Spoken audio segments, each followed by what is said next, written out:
between hip-hop and everyday life. You know, I always got to start the show off by saying one time for the good people over at WRFG 89.3 FM, our FM radio home. Also got to say one time for the good people over at Live 365. Now, if you don't know, Live 365 is an internet radio company. They are the only internet radio, they are the longest running internet radio company out there, where they allow people to, they license radio stations to people. And I got to say one time for them, because they've allowed us to launch our own radio station, Ride 95. So one time for the good people over at Live 365, and make sure you check out our radio station, Ride 95. I also got to say one time for our official sponsor, the good people over at the I'm So Shirt Company. That's right, the I'm So Shirt Company.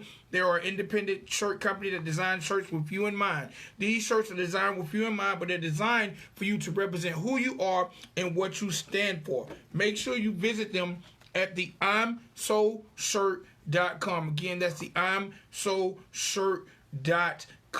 Find out how you can get dripped. Get your drip game up and get you a fresh t-shirt that actually stands for who you are and what you are. And, you know, hey, man, these shirts are, like I said, they're very organic, and they're ones of ones. They're ones of ones. You won't be going down the street finding people with the same shirt you got on, all right? Also, I got to say one time for all the good people out there who are definitely representing, creating independent business. Man, even though we're still in quarantine season, I'm loving the way that people are definitely doing their thing when it comes to handling the internet and basically pushing their businesses to the next level. I'm seeing a lot of people who I know who've been doing their thing for years on the internet, but they're definitely opening the doors wide open and definitely enhancing their business efforts. And I love to see that. Okay. All right. Now, today is May 16th. All right. Saturday, May 16th. Real quick. Let me get logged in here. I'm going to give y'all celebrity birthdays. I got to start out by saying happy birthday to the one and only Miss Jackson, if you nasty. Happy birthday to Miss Janet Jackson. Janet Jackson turns 54 years old today. Also got to say happy birthday to Detroit rapper Rocky B, or aka Rocky Bad. She turns 26 years old today. Female rapper representing Detroit. Gotta say happy birthday to artist on TDE out of the West Coast. My man Isaiah Rashad turns 29 years old today. Also gotta say happy birthday to legendary MC representing Brooklyn, my man Special Ed. Special Ed turns 48 years old today. And as well as I gotta say happy birthday to one of the forefathers of hip-hop, Mr. Lovebug Starsky. Lovebug Starsky turns 60 years old today. Now, you guys, you definitely got to know about your forefathers and the people who definitely started representing for hip-hop. All right? So definitely know about Lovebug Starsky. All right. Now, as I switch over, and I should have said this first, I got to say happy birthday to my son. All right, my son Trey. Happy birthday, Trey. My son turns the big 3-0. So definitely happy birthday to my son Trey.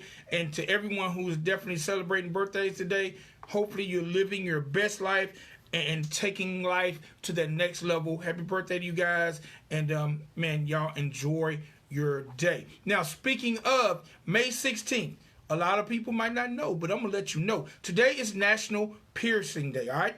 National Piercing Day is on May 16th. It promotes piercing as well as its history and culture. While body piercing has been popular, the resurgence have just came in the most recent years, all right? History dates back to biblical times. Piercing the lobe of the ear is thought to be the oldest form of body piercing. However, it is, but by no means, the only form of ancient body piercing art.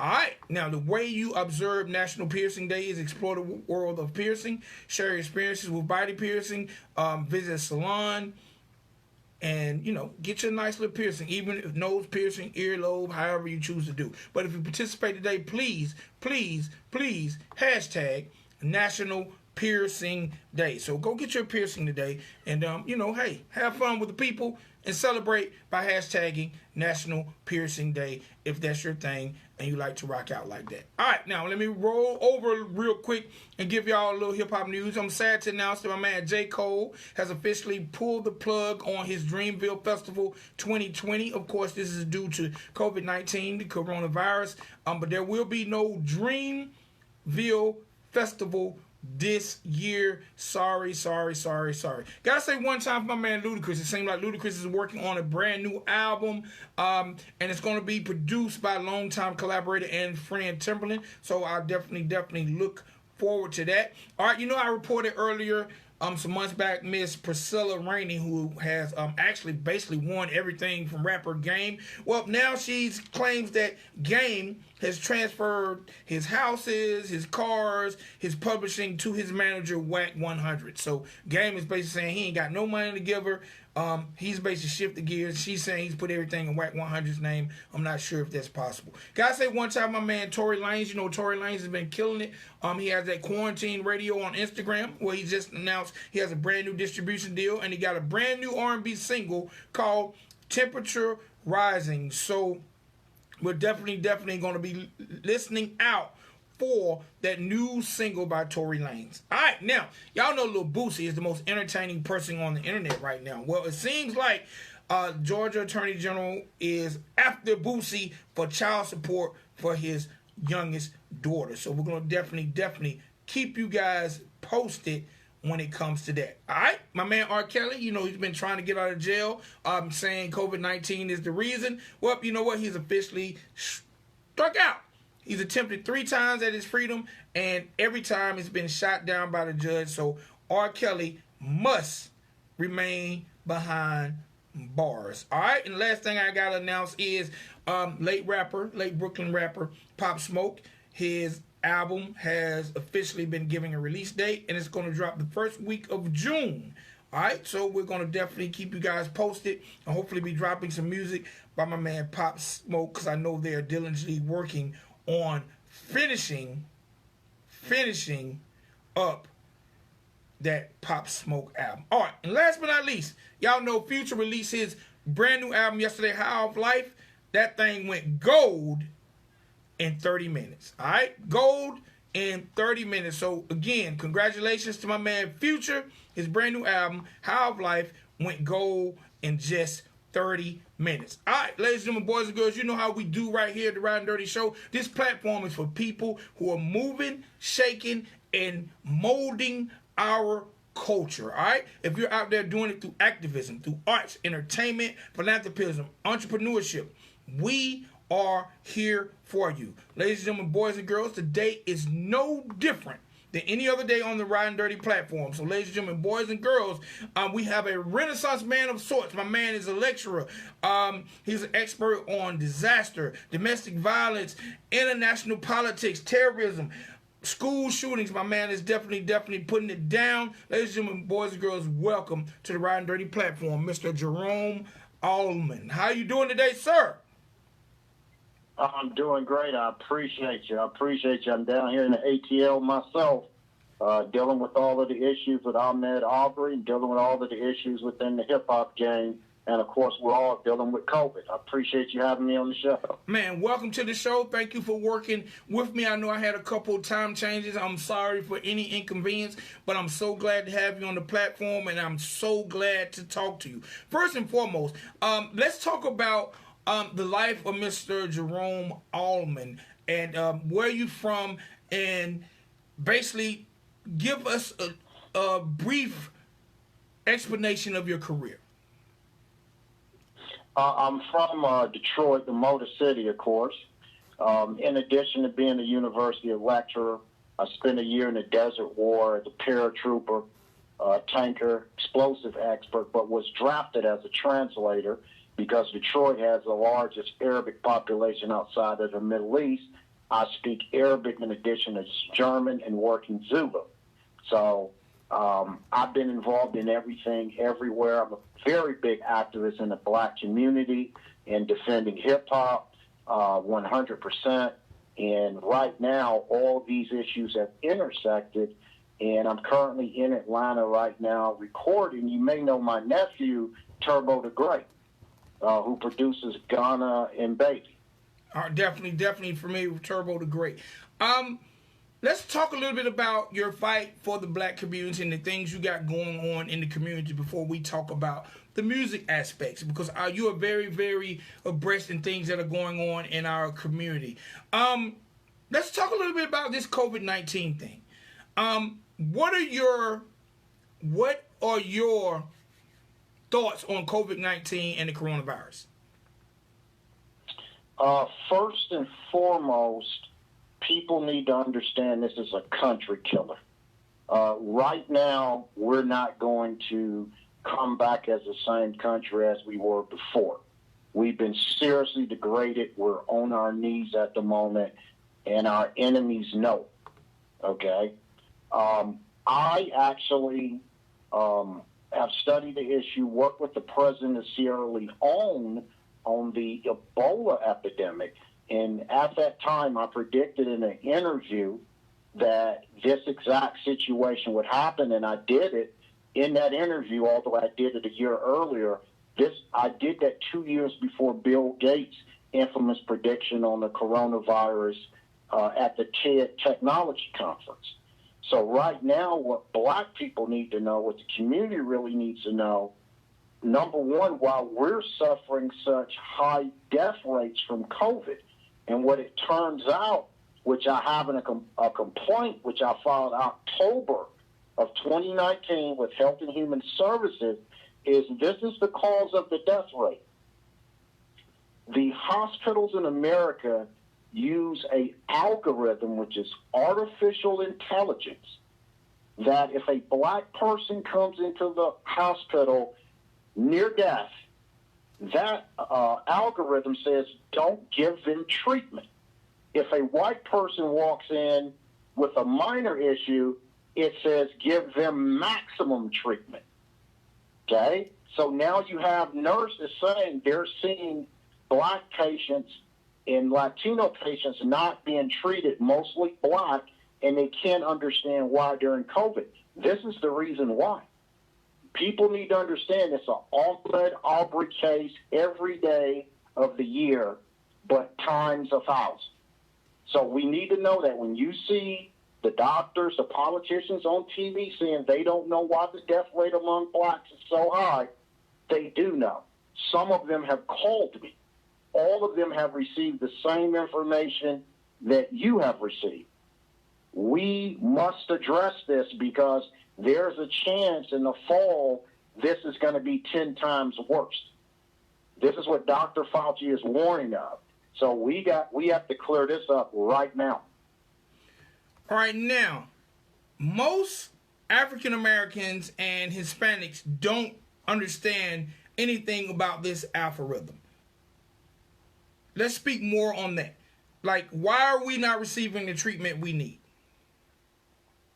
Well, what it is the world is moving. The COVID-19 is part of the Corona Cold War. And the Corona Cold War is a part of the AI Cold War. For example, Vladimir Putin, the KGB colonel, who's now president of Russia, stated that the country that wins the artificial intelligence Cold War will rule the world. So that's what you have going on. So they have algorithms. Rather than looking at you as an individual, the information is programmed into that algorithm, which automatically decides whether you get treatment or not.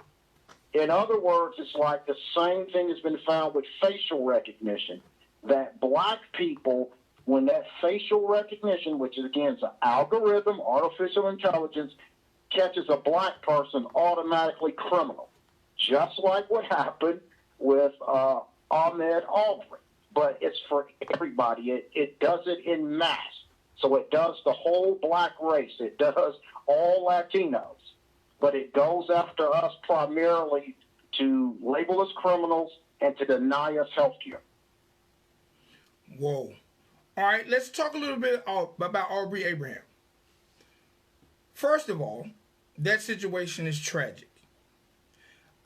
Where do you think that situation is going? Because I'm going to be honest, and I'm going to say this now.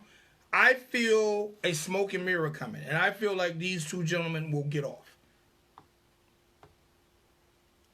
You may be right. As I said, I'm in Atlanta right now.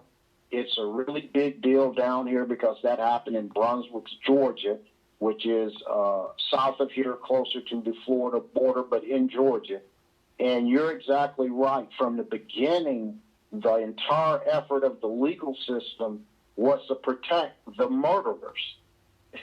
Remember, this happened in February, and the only reason that these two killers were arrested in May was that the videotape got out and the black community responded.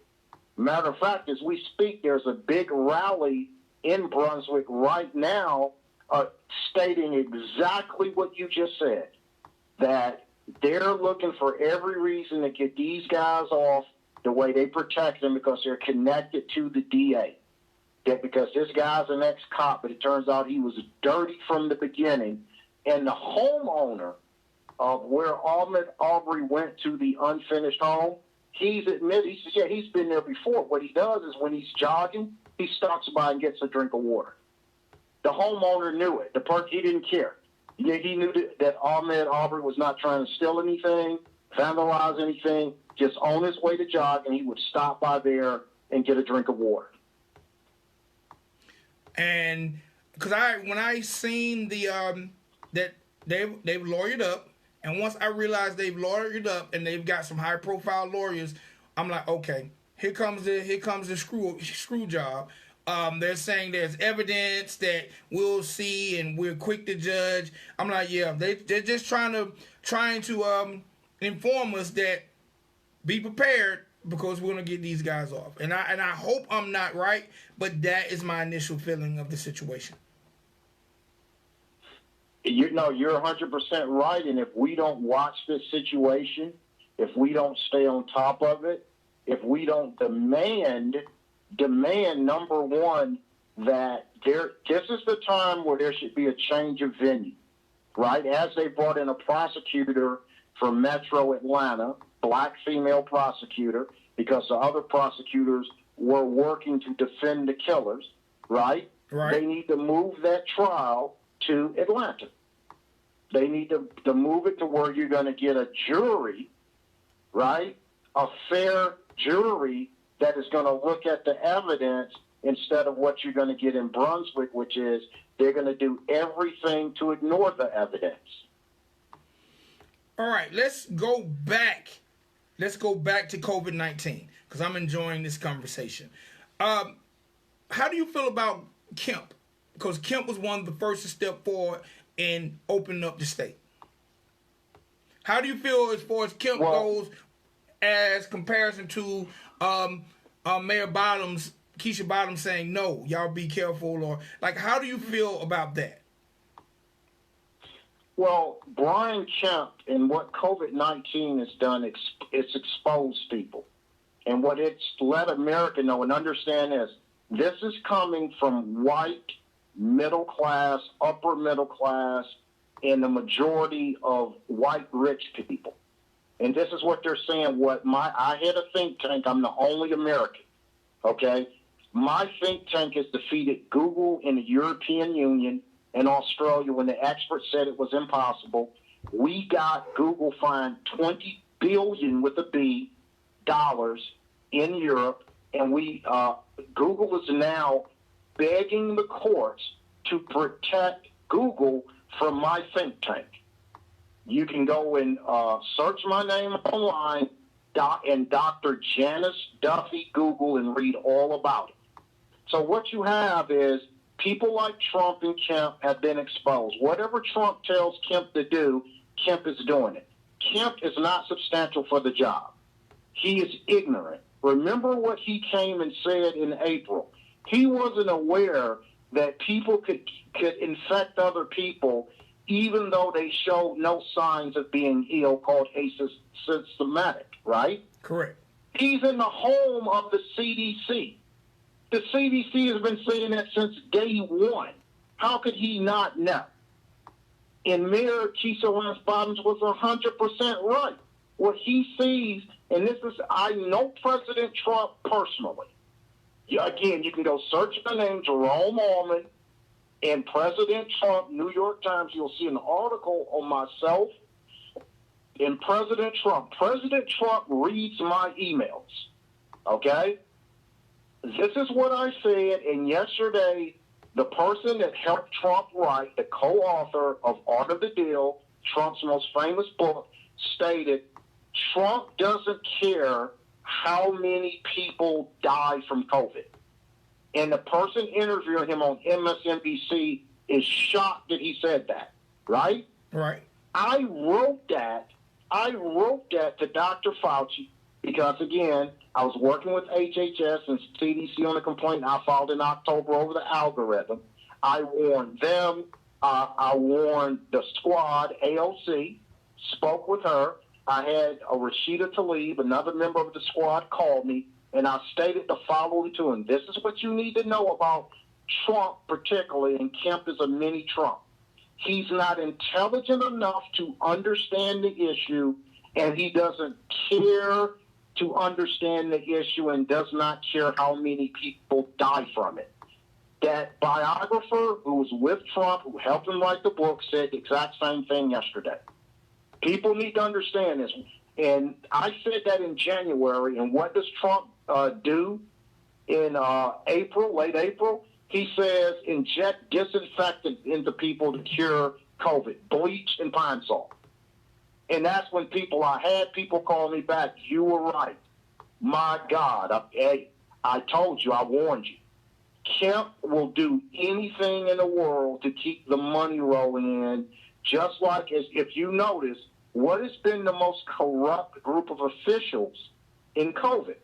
Kelly Loeffler, the senator, dumping $31 million worth of stock in insider trading in companies like retail companies that were going to go down from COVID after she got a classified briefing from the intelligence agency while she's telling her followers, right?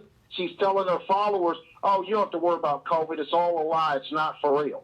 Then you had Richard Burr, who the FBI recently raided a few days ago and took his cell phone because he also was saying the same thing, lying to people. And I have to say this, really do I agree with Howard Stern?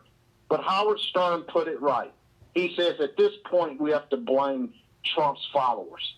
After he said drink bleach and inject people with Lysol, if you still believe anything that man says and follow him, you're the problem. You're worse than he is. And Trump hates them. He has no respect for them. This is what Howard Stern said. He's 100% right. Go back and look what Trump said about country people, about rednecks. He said worse than them than anyone has ever said, and now he's using them. He doesn't care how many of them die. He could care less. You know the funny thing about that, and I say all the time, Trump is a master businessman, master marketer. Trump found an area where people don't vote and appeal to them and basically trick them. Because I look at all these rednecks and all these people who are broke as shit. They ain't got no money, but they're supporting Trump like he really cares about them. And he don't care about them either. No, that is a brilliant analysis, and that's exactly it. Is that Trump, let's just be direct. He went and found the most ignorant group of people, as you said, ignorant, that he knew was not voting, and told them essentially, I'm going to turn America back to 1861 when things were right. And you know what he means by that. That was before the Civil War, right? Yes, sir. That's what he said. I'm going to put things right. When Trump has no intentions of doing that. He's like what P.T. Barnum says, and he follows this. There's a sucker born every minute. And that's how he's playing them, right? Yes. And I got one thing I must say. Now, I know Trump from the boxing days, which is I grew up at Crunk Gym in Detroit, Tommy Hearns, Gerald McClellan, met every boxer, Sugar Ray Leonard, right up to Money Mayweather, Iron Mike Tyson, okay? Trump owned the Taj Mahal. That's where I first met him. Okay? This is before Michael Moore fought and defeated Evander Holyfield for the heavyweight championship of the world. And as everybody knows, Evander Holyfield and Mike Tyson are talking about having the third fight now. Okay? Trump, the mob guys, they are responsible for the Taj Mahal going under. Mob guys, he told this in an interview, he's talking about it, but we already knew this behind the scenes. He says, if you've seen Casino, they run the scam.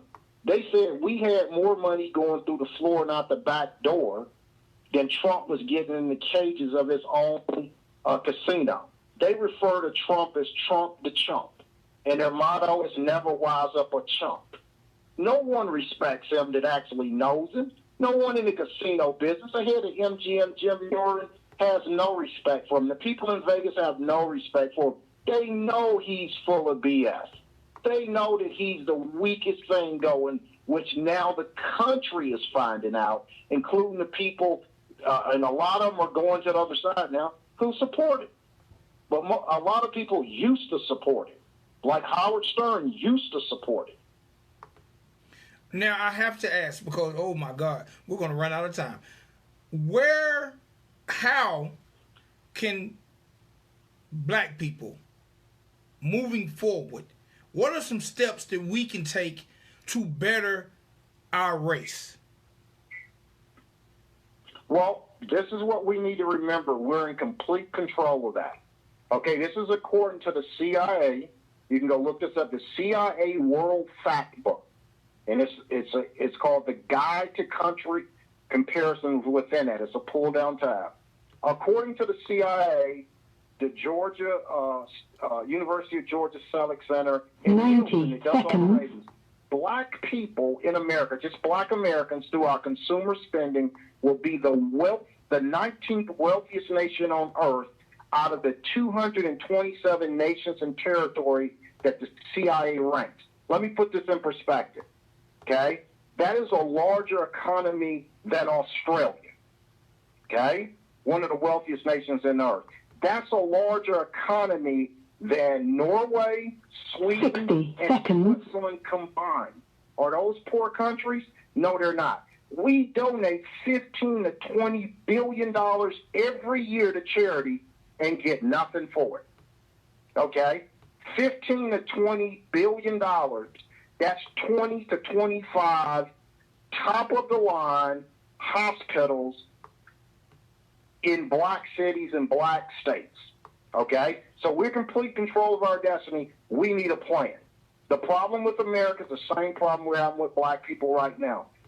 American black people bet on the wrong people with the wrong plans, and we're paying the price for it. There are people like me and others, like yourself, that have told us what we need to do for 40 years, and we didn't listen, okay? And what America's found out is something I could only say about Detroit up until the last 40 years. The only difference between Detroit and Africa is paved roads and goats, right, when it comes to medical infrastructure. Right. Well, America just found out that's true of America. That's why we were big in China for masks and gloves. This is the country that invented the atomic bomb in 1945, put a man on the moon in 1969, and we don't even have ventilators.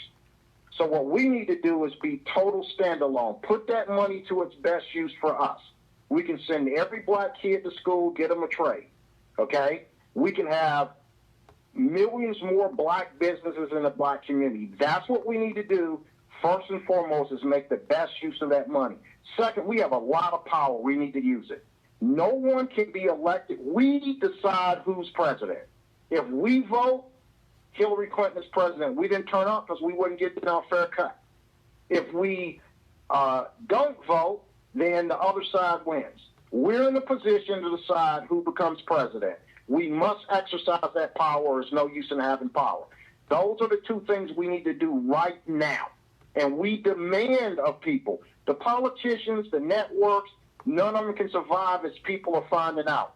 Disney lost 91% of its revenue because nobody went there, right? So if we don't go, they're out of business. The movie theaters, if we don't go, they're out of business, right? Black Panther, look at all the money it made, and they said it wouldn't make a dime. it's time for us to look out for us and not depend on anybody else. We can easily do it. We can easily create thousands more black millionaires and dozens of more black billionaires. We can do that over the next year. All right, Mr. Almon, our time is up. But I got to ask, before I let you go, what's going on with Jerome Almon today, and how can people keep up with you? Right now we're erecting a COVID-19 website, which is the coronacoldwar.com, with all of the information I'm telling you and more, with absolute proof.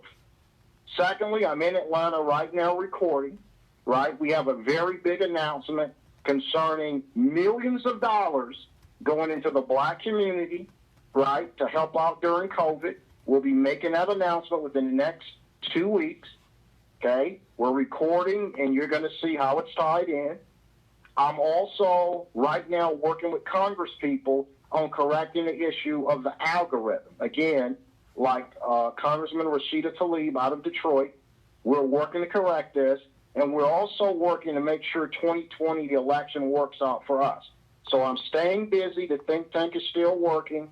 We have an even larger announcement coming out concerning the battle with Google, which Mark Zuckerberg has actually personally written me because he's afraid I'm coming after him, which I am. So that's what's going on with us right now. And, we're going to keep moving forward and keep supporting your show, keep supporting the station, because you are doing exactly what we need, independent information. And we greatly appreciate you. All right, Mr. Almon, is there any social media that people can find Jerome Almon? Or like I'm looking at people in my comments now who I know are going to want to keep up with what you got going on. Right. You can reach me, my Facebook, Jerome Almon. You'll see it pop right up. Okay, that's me. I'm the only Jerome Almon that you're going to see on Facebook. It's going to say Detroit. You got me. I'm on Twitter, same thing, Jerome Almon. Right? You'll see London, Detroit, Toronto, and Sydney. Okay? And the email address is JMA. Okay, that's Jerome Max Almon, JMA, at SaveMichigan'sEconomy.com. But look out for the COVIDColdWar.com coming next week. All right. The CoronaColdWar.com. I'm sorry, the CoronaColdWar.com coming next week. All right, Mr. Almon, I definitely want you to check back in with me. Man, you have gave us some awesome information to move forward on. And next time you come, man, bring some of that music. For sure. I appreciate you. All right, have a blessed day, sir, and thank you again for enlightening the people. Thank you for that opportunity, brother. Really appreciate it. All right. Ladies and gentlemen, boys and girls, there you have it. That was my man, Jerome Almon. Definitely gave us some very, very useful information when it comes to COVID-19, some useful information when it comes to the upliftment of the minority community. It's your boy, Vic XL, man. This is the Ridin Durty Show. You know, we come to you guys daily at 5 p.m. with insight and interviews, all right? Y'all do me a favor, man. Y'all make sure y'all check me out on YouTube, Instagram, TikTok. Whenever you see the words Ridin Durty, you know it's me, all right? It's your boy. I'm gone for the day. Y'all be blessed. And Tasha, I see you, classmate. I was so wrapped up in the conversation. Tasha, I see you. And thank you for supporting me. And, man, y'all have a blessed day.